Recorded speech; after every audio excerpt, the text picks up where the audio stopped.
from mathemath.com. Let's start with question number 12 of exercise number 2.3. The statement of this question is 3x square plus 5x plus 2. इसको हमने factorise करना है. इसकी factorisation बड़ी simple है.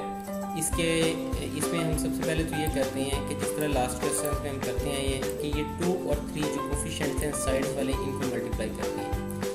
इनको मल्टीप्लाई किया तो इनका आंसर 6 आ गया. अब इनका एक पेयर 3 मल्टीप्लाइड बाई 2 जो होगा ये बेस्ट सूटेबल पेयर है. तो हम इस 5x को 3 और 2 में चेंज कर लेते हैं. तो ये हमारे पास आ जाएगा 3x square plus 3x plus 2x plus 2. अब इन दोनों में से अगर हम देखें तो हम 3x को कॉमन ले सकते हैं.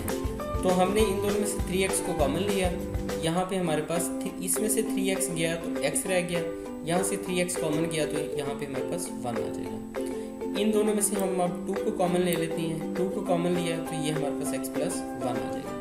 अब आप यहाँ देखें तो यहाँ भी x प्लस 1 है, यहाँ भी x प्लस 1 है. दोनों में से x प्लस 1 को कॉमन ले लिया तो हमारे पास यहाँ से 3x बच गया, यहाँ पे प्लस 2 बच गया.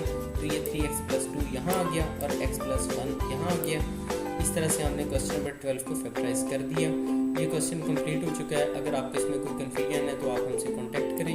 हमारा यूट्यूब चैनल अवेलेबल है, आप इसे सब्सक्राइब करें ताकि हमारे लेटेस्ट वीडियोज़ और अपडेट्स आपको मिलती रहें. Thanks for watching मैथमेथ.